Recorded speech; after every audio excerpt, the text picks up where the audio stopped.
I would love to play this TK Kirkland, just pieces of this TK Kirkland interview for you, Alonzo. TK Kirkland was on Vlad TV recently, and Vlad asked him for his opinion on Special Ed's comments about NWA causing destruction to hip hop and society.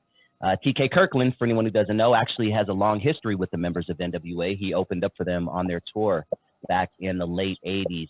But here's the first part I want your opinion on, Lonzo. Here's about a 43-second clip of TK Kirkland talking about Special Ed's comments about if NWA caused destruction. I think it had an effect. It was a gift and a curse. When we was on tour, I remember this, 1988, we went to Omaha, Nebraska. And I know about Bloods, I know about Crips. And we got to Omaha, Nebraska, and I saw Crips in Omaha. And I said, what the fuck they know about that life? LA shit. LA shit. Yeah. And I did see that. So I'm not going to say NWA destroyed society that way. I think it influenced some people, but it's just like alcohol, right? If you drink alcohol, you have to be responsible when you leave the establishment. Same with music. If the music is making you feel a certain way, once you listen to it, you have to be man or woman enough that when you finish listening, you don't go out and kill nobody or rob. You got to be responsible and mature to understand that's just entertainment. We have an interview with DOC. Talk to me, man. I think he's on point with that right there. In this no responsibility, it's everybody else's fault world that we've come to learn and be a part of. I think it's interesting. They had a hand in opening up the eyes of the public to what was happening in the streets. Okay, I'm in the middle of Scarface's audiobook. I've been listening to his audiobook for the since yesterday. I bought it yesterday. And they said the same thing about his group, Bushwick Bill and Willie D, Ghetto Boys, how somebody got shot someplace and they tried to blame them for it. And unfortunately, in the world of hip hop tends to, well, first of all, in the world of music, people tend to emulate artists. When the Beatles came out, everybody wanted their haircut. Elvis got people still today, imitating him the whole 9 yards. Michael got people imitating him. And life imitates art. Art imitates life. Okay? NWA, I knew for a fact none of those guys were the guys they portrayed themselves to be. They told stories. Their initial introduction to the music world was they were reporters of the streets. None of those guys had police records at that time. I knew them all personally. The only person ever been to jail that I know of was probably Dreyfus Park for speeding tickets. Okay, I've been working with the Eazy situation, the Eazy Street situation. I personally looked into Eazy's record. Eazy, his record is no worse than mine. He got some miscellaneous shit. He ain't got no murders, no assault and battery, none of that shit. They saw a niche that was bubbling under. They saw something growing, and then they didn't realize at the time that shit was affecting hoods all over the country. Now, why do you blame Eazy E and N.W.A. for bringing awareness to it? You don't blame nobody. You don't blame Ronald Reagan for denying the support for the war. You don't blame Oliver North for setting the deal up. You don't blame Noriega. You don't blame none of the people who brought the drugs in here that created the condition. Okay, the condition was created when they took all the jobs out of the community and they replaced jobs with dope. Bottom line. Used to be a time you could leave high school, go get you a job at the post office, get you a job at General Motors, get you a job at one of these aircraft companies or something like that, and you retire from that shit with a nice ass house, a nice ass retirement. It was a union job. You got paid, you got laid, you rolled around your deuce and a quarter, your Cadillac, and it was a wrap. They took all that out of the community, then they replaced it with drugs. Come on, man. Keep it 100. Y'all know where they came from. Ain't that brother sold drugs, drove him in on his lowrider. Ain't that brother flew him in on his plane. They came in with other help. Okay. Yeah, you can go get a job at the shipyard. That's where my mom and daddy met at. Well, my mom and daddy met at Douglas Aircraft. So all those jobs was available here in California. So you do something, but then you blame somebody else for telling the story. Come on, man. Let's keep it 100. Yes, it was a dark story, but it was based on the truth. Now, here's your next problem.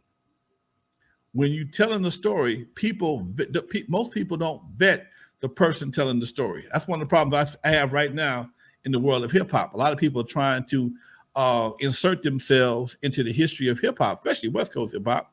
And I don't know you. I don't know what you did. I don't know where you was at, but you wasn't nowhere doing what we was doing. And that's another problem we have, because people don't vet. People don't know how to vet, so they take your word as being bond. So when you tell people you sold dope, you did this, and some people did sell dope, but they wasn't Nino Brown. They may have been a corner boy. But again, when you get a microphone and a sheet of paper, shit, you can be who you want to be. And that's one of the problems we have. People are trying to live up to lifestyles that they really don't live. Even right now, a lot of folks ain't who they say they are. But the public don't know that, because the public they're appealing to is a young, immature, in most cases, dumbass public. They don't know that they don't live like that. All they know, they see their videos, they hear their music, and they assume they're telling the truth. And when you assume something, it's just like the word you spell. You make an ass out of you and me.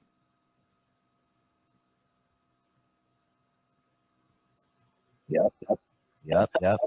And something else you had, Lonzo, you mentioned the jobs. You get out of high school, you have a job waiting for you.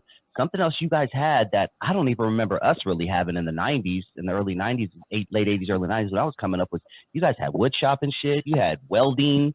I mean, you had automobile classes and shit. I don't even remember. I don't think we had that in my school, dog. I'm the man. When did that end?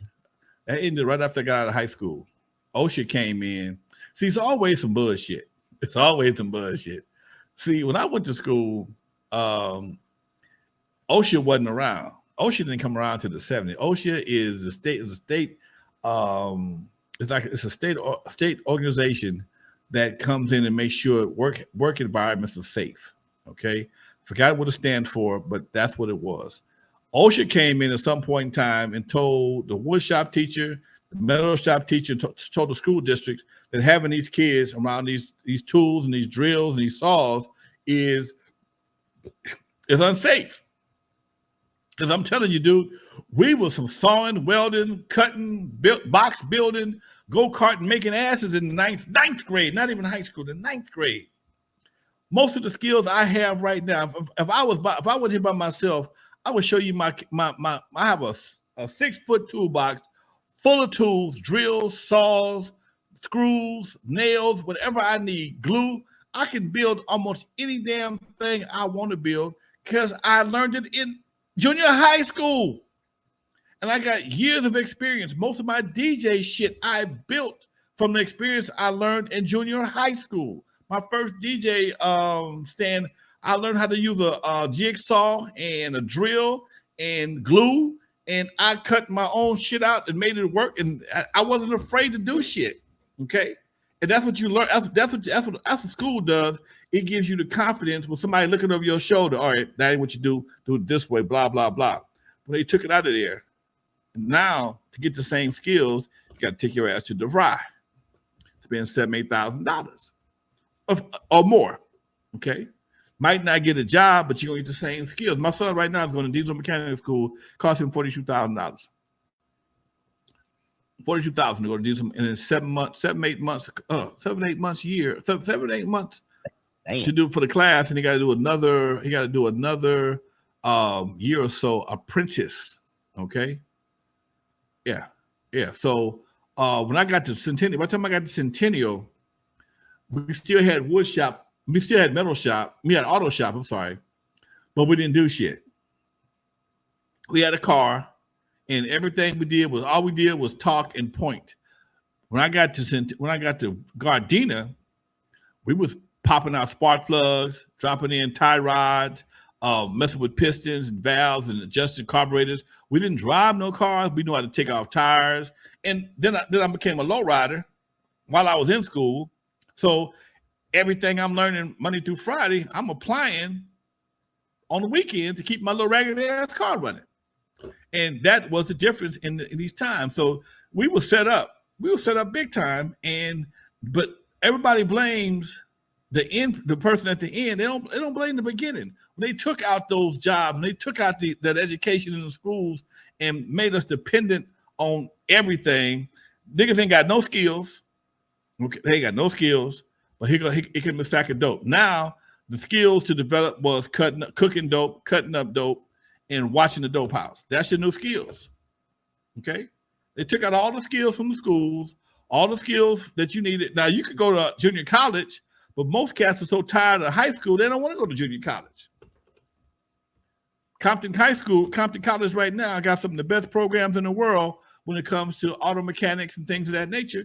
But by the time the average cat gets out of high school, if he finished, he don't want to go back, or he don't want to get. Most cats don't even want to get a blue collar job. They want some white collar, so they can sit in the office and look cool. I know I did after a while, but I still, even though I had a white collar job, I still got blue collar tendencies. I still love working with my hands. My son, who used to work with my older son, used to work with me back in the day, called me the day, Pops, we call it man shit. What are you doing some man shit? What you mean, Josh? You know how we used to go in the garage and build shit. When are you gonna do some more? I miss that shit. And that was our bonding, okay? Doing man shit, cutting trees, and I'd have him climb a tree with a chainsaw and cut limbs and shit like that, painting the deck and rebuilding the deck, stuff like that. He was part of the crew at 15, 16. He loved it. So yeah, all that shit's gone. And it's their fault because they had these programs that government started paying schools people to teach you this thing, and that was a big scam back in the 70s. So many cats had schools that they were just taking the money, wasn't giving nobody shit. Even right now, there's grant money to teach people certain things, but part of the grant money is somebody got to get a job. Even when I went to broadcast school, the broadcast school I went to was the same program. It was somebody gave a DJ a pile of money to teach people. I think it might have been 15 people in the class how to become radio DJs. Only 2 of us went through the class and came out and got into any part of the radio industry that I know of.